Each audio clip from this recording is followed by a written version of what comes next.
This is Travis Montgomery with Capsearch.com. I'm here with Representatives Dismang and Carter. Representatives, this is the final week of the regular session of the 87th General Assembly. What do you consider to be your greatest achievements of the session?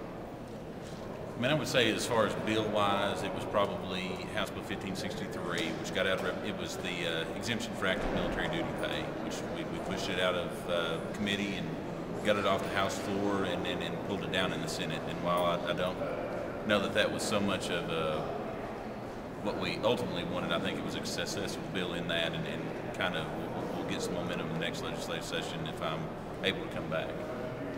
Yeah, I think that for me, it's probably been more bringing issues to the table, raising questions, asking questions, I'm sorry, and frankly, stopping some bills that shouldn't have been passed. I probably take more pride in that than anything that we've done. And I think we've done a good job of doing that and bringing the issues to the table that may not otherwise have been brought to the table.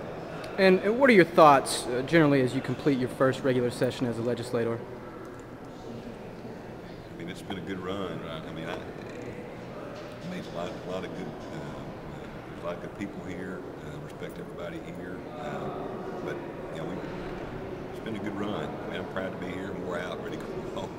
And I agree. I mean, I have thoroughly enjoyed being up here and kind of keeping the people back home in focus, and I think we've both done a good job of that. I think that kind of what he said, we've raised a lot of good questions, and I think we've done that in a respectful manner, I hope. And like I said, I feel like I've got a good relationship even with the people in there I completely disagree with, and that's something that towards the end of the session that I've really kind of enjoyed.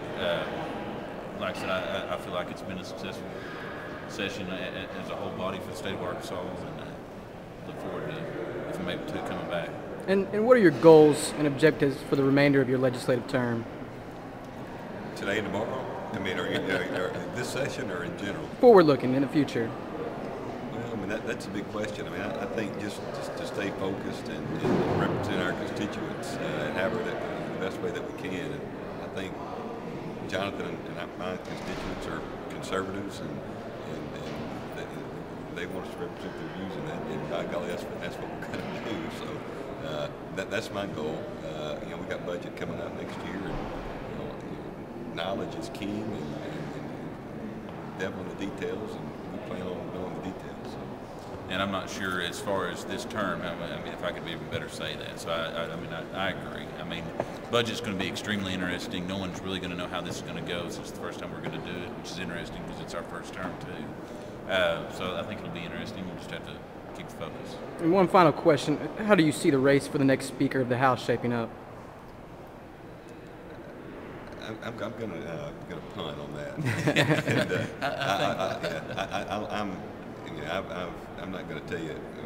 I'm personally resolved on where I'm at, so it's not an issue. I don't want to stoke the fire any. Right. As far as I'm considered, I made a decision, and I got better things to worry about. So, all right. Thank you, gentlemen. Appreciate you.